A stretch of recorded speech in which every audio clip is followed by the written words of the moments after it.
जंगल में बबली अपनी 2 बहुओं और अपनी बेटी के साथ रहती थी। बबली कबूतरी की बेटी लूसी बहुत ही घमंडी और चालबाज थी। पता नहीं माँ को टुनटुनी और भूरी भाभी में क्या नजर आया जो मेरे भाइयों की शादी इन दोनों गवारों से कर दी। मैं इन दोनों को इस घर से निकाल कर ही दम लूंगी।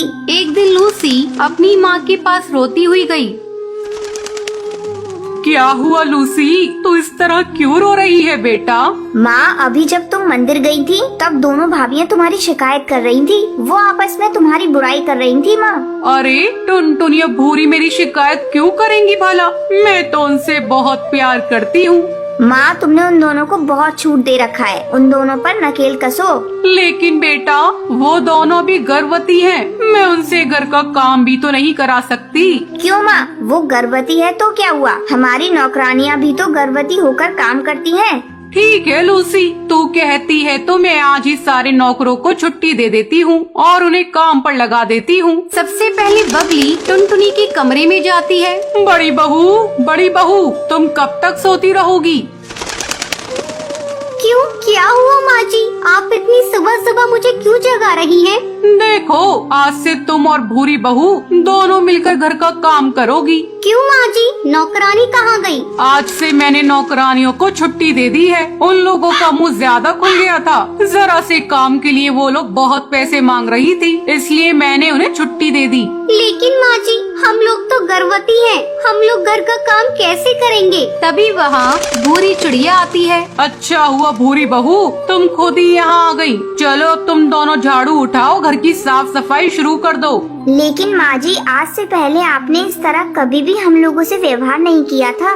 देखो बहू, मैंने जो कहा है वो करो। मेरा तुम लोगों ने असली रूप नहीं देखा। मैं बहुत गुस्से वाली हूँ। अगर मुझे गुस्सा आ गया तो मैं तुम दोनों की टांगे तोड़ दूंगी। चल भूरी, माँ जी से बहस करने का कोई फायदा नहीं। दोनों बहुएं काम में लग जाती हैं। ये सब देखकर लूसी बहुत ही खुश थी। इन दोनों की हालत देखकर मुझे बड़ा मजा आ रहा है। अगले दिन सुनो, तुम दोनों ये मटके पकड़ो और जाओ जाकर कुएं से पानी भर लाओ। लेकिन माँ जी, हम लोग ये पानी भरकर कैसे इतने भारी मटके को उठाएंगे? आपको तो पता है कि हम लोग गर्भवती हैं और ऐसी हालत में भारी सामान उठाने से डॉक्टर ने मना किया है। मैं कुछ नहीं जानती। अब तुम लोग जाओ और जाकर जल्दी पानी भरो। भूरी और टुनटुनी मटका लेकर जंगल के कुएं पर जाती है।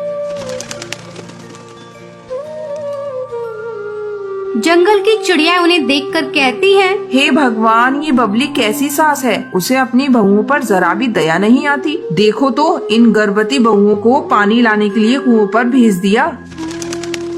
ला टुनटुनी बहू, मैं तेरा मटका भरकर घर तक पहुंचा देती हूँ। तुम दोनों की ऐसी हालत है कि इन भारी मटकों को उठाना तुम्हारे लिए खतरनाक हो सकता है।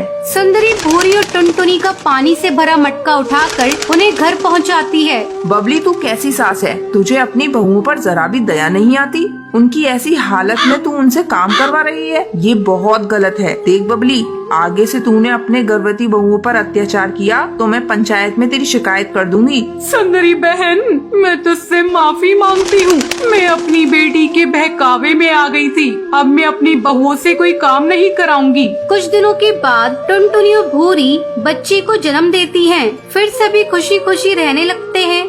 चंदनवन जंगल में कालू कौआ मुन्ना बाज के यहाँ काम करता था। तभी एक दिन उसे फोन आता है। हेलो, क्या मेरी बात कालू कौए से हो रही है? जी, आप कौन? कालू कौए, मैं भरोसेमंद कंपनी से बोल रही हूँ। आपने हमारी कंपनी में जॉब के लिए इंटरव्यू दिया था, आप सिलेक्ट हो गए हैं, लेकिन आपको सुंदरवन जंगल शिफ्ट होना पड़ेगा और आपकी सैलरी पूरे 1 लाख रुपए महीना होगी। ये सुनकर कालू कौआ बहुत खुश हो जाता है और जॉब के लिए हाँ करके अपना सामान पैक करके अगले दिन सुंदरवन जंगल के एक घर में किराए के कमरे में रहने लगता है। तभी उसकी माँ सरला कौवी का फोन आता है। और बेटा कहाँ है? अभी तुझे कमरा मिला या नहीं? माँ, मुझे कमरा मिल गया। जो इस घर का मकान मालिक सोनू कबूतर था, उसे बहुत जल्दी थी यहाँ से दूसरे जंगल जाने के लिए, इसलिए मुझे कमरा जल्दी मिल गया। बेटा, ये वही कमरा तो नहीं जिसके बारे में तूने बताया था? हाँ माँ, क्या हुआ? तुम इतनी परेशान क्यों हो गई? बेटा, तू वहाँ से चला जा। उस घर में भूत प्रेत रहते हैं। मेरी पड़ोसन की बेटी सुंदरी वहीं पर रहती